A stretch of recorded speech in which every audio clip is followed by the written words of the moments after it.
Today I'm going to be working on replacing the water pump on this 2007 Pontiac Vibe. On cold mornings this car has been making a growling sound which is consistent with a failed water pump. Although on warm mornings it doesn't seem to be making that noise, which is a little bit odd. Because I'm not 100% convinced the water pump is bad on this car, I'm going to check it before I remove it from the car. And I'll do that by releasing the tension on the belt and checking the movement of the pulley for grinding or binding or anything like that before I actually remove any parts from the car other than the belt. The first thing that I'll do for safety is remove the negative cable of the battery and set that aside so that none of the engine circuits are energized. I wouldn't expect a problem with this kind of a job, but it's always best to be safe. The next thing that I'll do is remove this cover.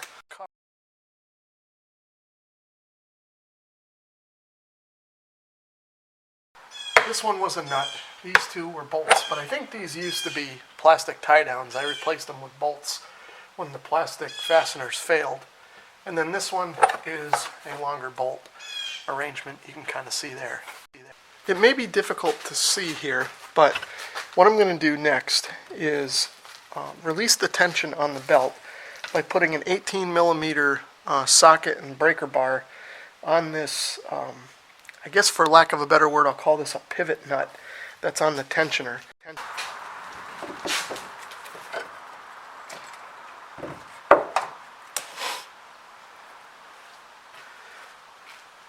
Okay, for now, I'm going to try and just leave the belt like it is without unthreading it too much from the car, because what I'll do now is spin the pulley on the water pump, and if that feels good, then I'm just going to put this belt back on.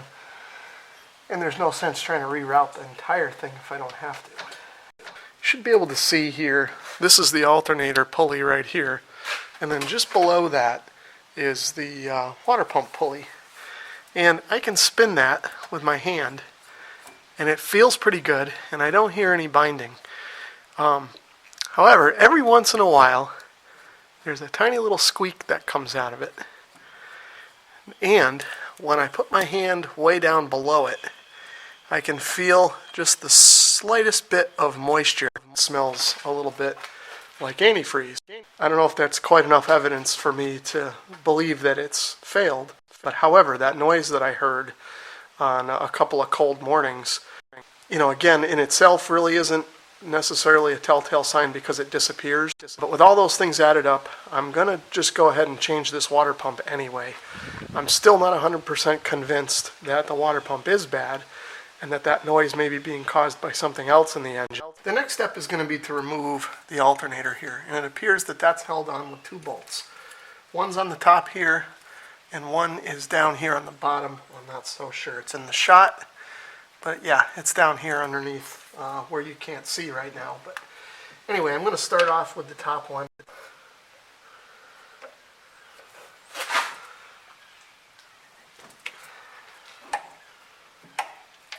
Now I'll loosen the bottom one, and that one I need to use a 14 millimeter socket on that one.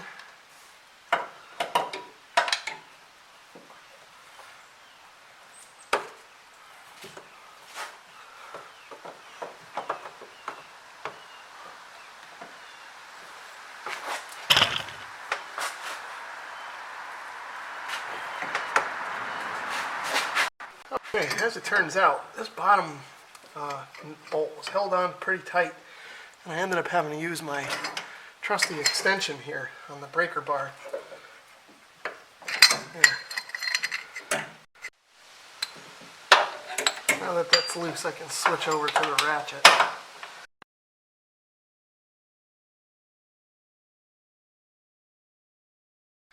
Here's what the bottom bolt looks like. You can see. I'm going to set this aside and now take out the top bolt. Oh, yeah.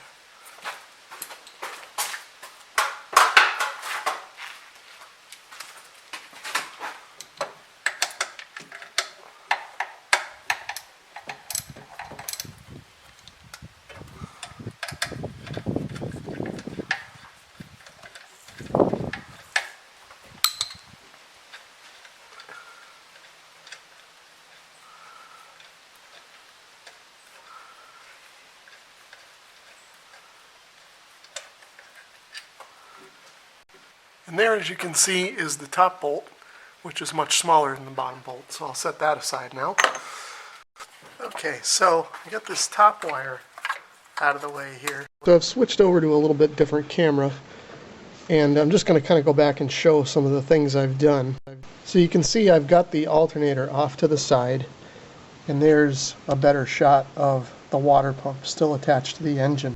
As you can see now, I'm under the car. There's the drive belt laying on the floor and just kind of out of the way. You can see I've got a jack there, and what I've done is I've just jacked the body slightly just to give me some room to get under here and work. I don't have it off the ground. You can see there the wheel is still firmly on the ground. Another thing that I've done is I've removed this plastic shield that would normally be here so that I can access below the water pump and get at the lower radiator hose here, which is right up there behind this cowling, so that I can drain the radiator. And then so the next thing that I'm going to do is I'm going to drain the cooling system, which it's probably time to do that in this car anyway, whether or not I was replacing the water pump. And I'm going to accomplish that by removing this lower radiator hose here. And I'll just do that by taking a pair of pliers, squeezing this clamp right here that you may or may not be able to see, and then I should be able to pull this hose right off, and I'll drain that into a drain bucket. One thing I noticed here while I was under the car, there's a tiny bit of coolant right here on the bottom of this hose, and that's consistent with where the belt travels. So I think this thing is starting to drip a little tiny bit on the belt, and then the coolant is getting slung up there into various parts of the engine. I see some evidence of coolant kind of around. There's a little bit on the oil pan here, just a few drops. Okay, here goes nothing.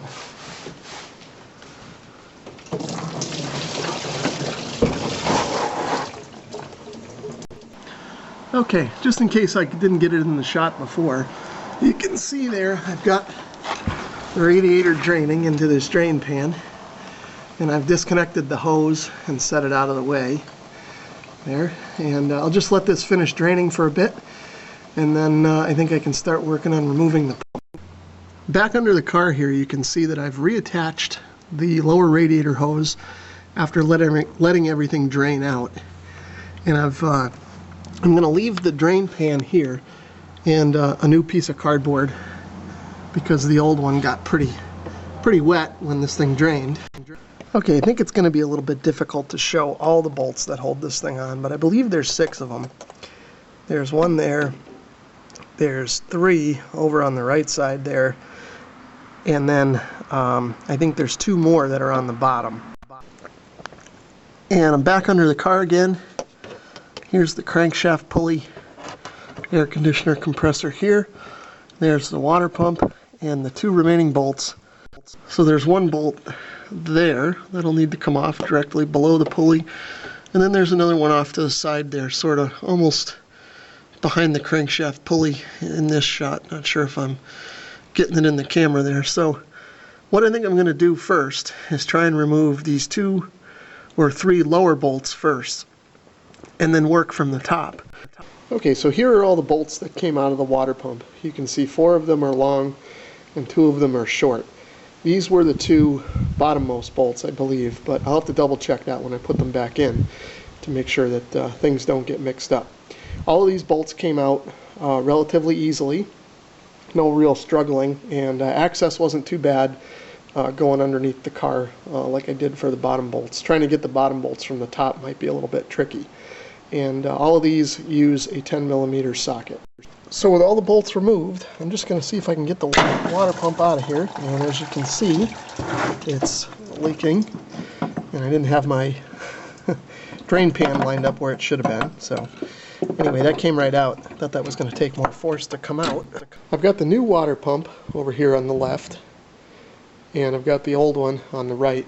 Now the new one, I actually got this from Amazon. Amazon seems to have the same exact part that is carried by Napa, but the price was about half as much. And if you have Amazon Prime, you can get the 2-day shipping. So if you don't need it right away, that may be an option for you. But if you're doing this job and you need the pump, then I suggest getting it at Napa. But this is, I believe, it's made by the same manufacturer that made the original water pump that's on the car. So it should be about the same quality as what I'm taking off.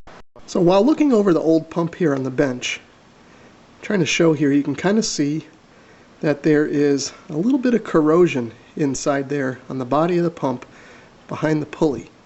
And there's a little piece there on the bench that you can see that actually came out of here and looks like it's part of the body of the pump. So I think what was actually happening here is that the body of this pump is starting to fail a little bit. And that noise that I was hearing sometimes when I would start the car was probably that little chunk there rubbing on the inside of the pulley or rattling around or something like that. So even if the bearings on this pump are good, which they feel good, I don't feel any binding or anything like that. It feels like it's operating okay. It's probably a good idea to change it anyway because of whatever's going on right there. Here's a look at the new water pump by itself, and I've looked it over pretty thoroughly, and it's very similar to the old one. There was a technical bulletin included with the instructions here, and you can pause the video and read the whole thing there if you'd like. But the gist of it is that some vehicles, instead of reusing the stock bolts that came out of the car, you may need to use these bolts that are included with the kit due to a manufacturing change on the pump body. I don't believe I'm going to need to use these bolts. I think I should be able to get away with using all of my original bolts, but I'll match these up and make sure that everything is the way that it should be before I install this on the car. But I will need to use the O-ring that's included. We'll replace the O-ring that's in the engine now. So here's a look inside the engine bay where the water pump was. I'm just going to use this rag to kind of dry up the little bit of coolant that's left in there just so it doesn't leak all over everything. So now I'm going to pop this old O-ring out of here. Alright, so I'll pull this old O-ring out. You can see there, it's actually not in bad shape, but since I have a new one, I'm not going to reuse the old one. I've got the O-ring back in its groove there, but it could easily be kind of knocked out of there. So what some people like to do is use a little bit of silicone or grease or something to hold it in place. But I'm a little bit afraid to do that because I don't want to create an uneven surface or anything like that. So it seems to be sitting in there, and I'll just keep an eye on it as I put the water pump back in. And if I start to have a problem then maybe I'll try and tack it down. But okay, another thing that I like to do is butter up these bolts with some Never Seas. You can see here I've got a pretty old can of this stuff, but it doesn't go bad. So just put a little bit on the threads, and that'll help if I ever have to take this water pump off again. Hopefully that won't be the case.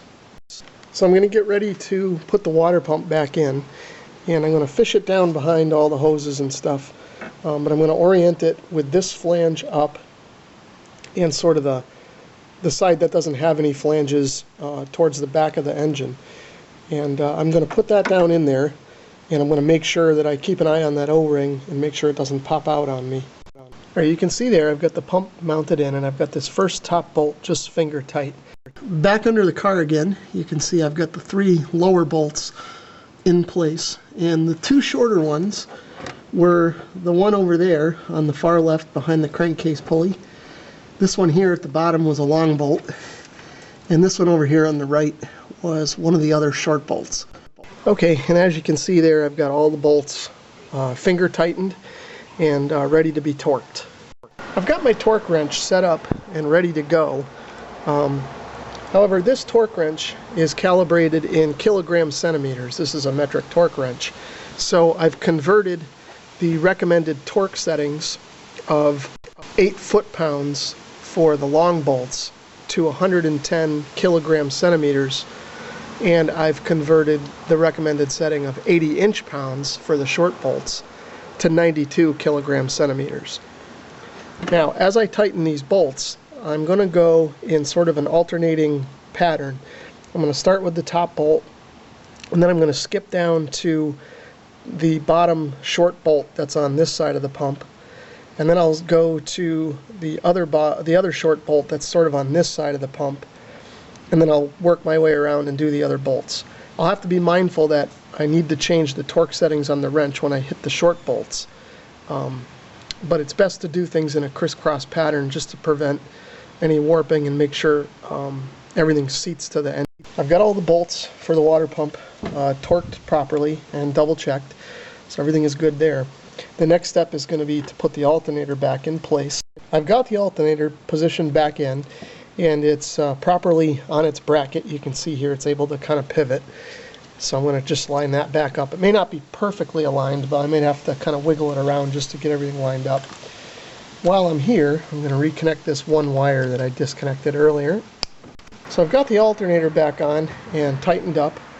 The smaller bolt again goes on the top, the longer bolt on the bottom. And this took a little bit of effort to kind of get both bolts lined up. And what I ended up doing is I got the top one lined up first because I could see it. Put the bolt in but didn't tighten it, and then played with the bottom one to get it lined up. I finally got it lined up. Everything's tight now. You can see here I've got the belt routed back on the engine, and I had to go reference a diagram. I couldn't remember it off the top of my head. I should have wrote a sketch down when I took it off, but I found one online and was able to route the belt around, and you know, showing it the best I can here. But if this is something you're going to try, the best thing to do would be to find the appropriate diagram off the internet. Anyway, I've got it wrapped around all the pulleys here except for the alternator belt, and I think everything's more or less centered here on the pulleys. I'll have to double check that. But then what I'll do, once I'm sure that everything is the way it should be, I'll activate the tensioner lever here, pull that forward, and then I should be able to slip this last remaining loop over the alternator pulley.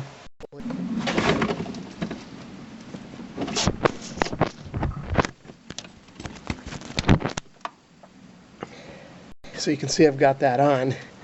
So now I'm just going to go through and double check.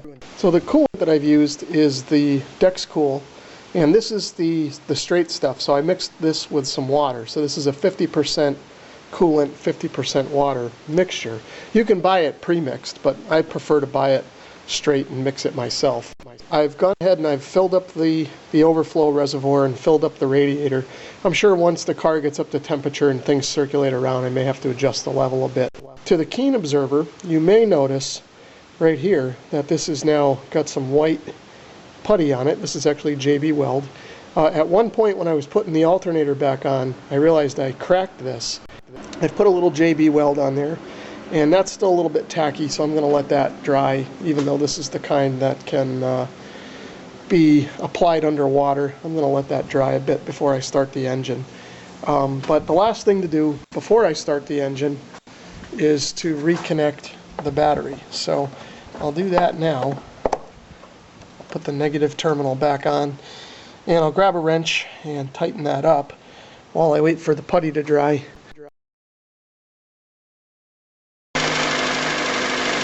Okay, so you can hear the engine running. Hopefully you can hear me talking over the engine.